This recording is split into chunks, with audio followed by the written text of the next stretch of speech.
This morning in the Sunday Spotlight, my one-on-one interview with Southern Arizona Democratic Representative Raul Grijalva. As Congress gets back to work ahead of their summer recess, there is a long list for lawmakers to tackle. This morning, I speak exclusively with Representative Grijalva about his latest bill he is reintroducing, what he wants to see at the Arizona-Mexico border, and his working relationship with Southern Arizona GOP colleague Juan Ciscomani.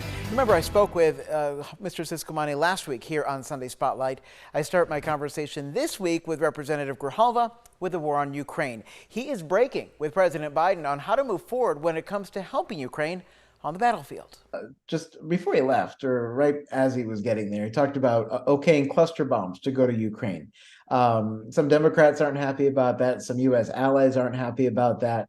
The president says it's needed for Ukraine to keep going in this war. Where are you on this? I with fellow colleagues sent a letter to the administration and to the president in opposition to those cluster bombs and in opposition to that being contained as part of the support package for Ukraine. Ukraine needs both our humanitarian and our military support, and I support that. I think their struggle is an essential struggle, but clusters they're opposed all over the world. That they're inhumane, and it's to the reputation of this country, and for us to consider using cluster bombing in this conflict, in the support that we lend to Ukraine, is a mistake, and we've pointed that out, and we're urging the president not to make that part of the defense package. Do you think it could escalate this war?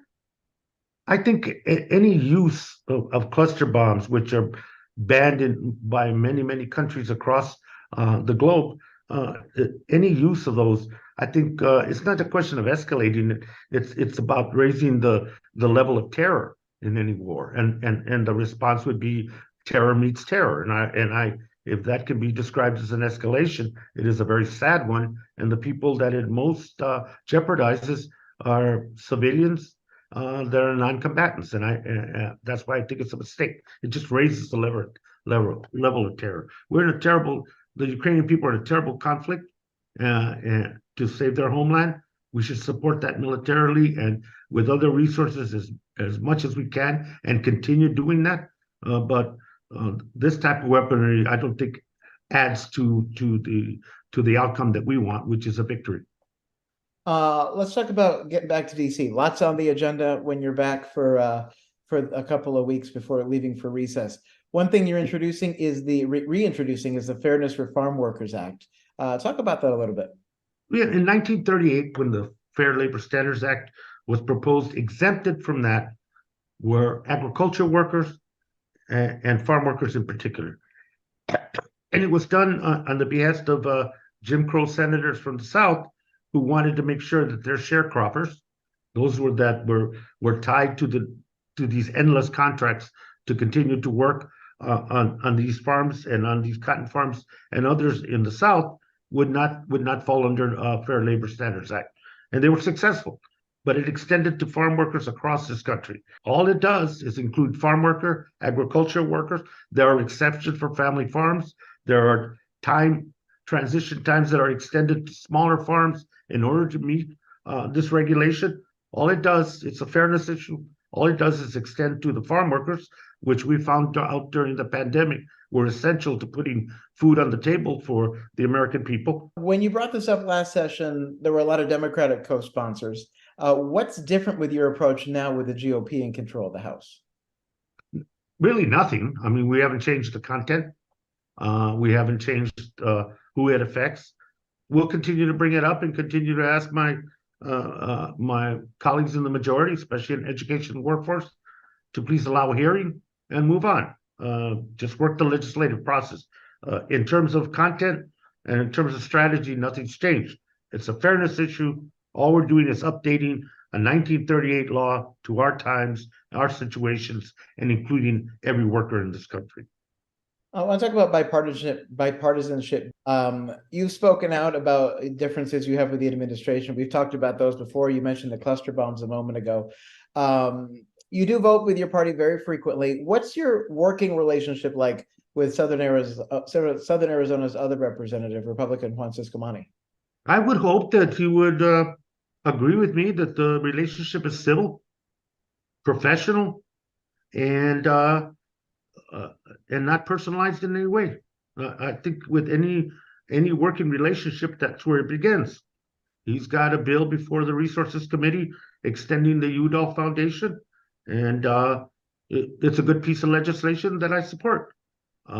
He's got a bill coming before the committee that has protecting some national parkland and other areas in Cochise. I support that. It is good. It's a good piece of legislation. But he's when he proposes cuts to an already made deal on the debt ceiling that goes directly at constituents in my district and in southern Arizona, I'm going to state my opposition, and I'm going to state it boldly and not be shy about it. That I would hope does not. That is a difference, and that difference in a democracy needs to be outlined. So I think I have a good personal relationship, but on political terms, there are significant areas of disagreement, deep areas of disagreement. Those aren't going to go away, and when we conflict on those, it's to depersonalize that and talk about the issues. One more I have for you. So you're on the border, he's on the border. Both of you have talked to me extensively about what you'd like to see on the border. Is there any effort specifically on your part to work together with him? I would hope that we both have the same conclusion that the ports of entry along the U.S.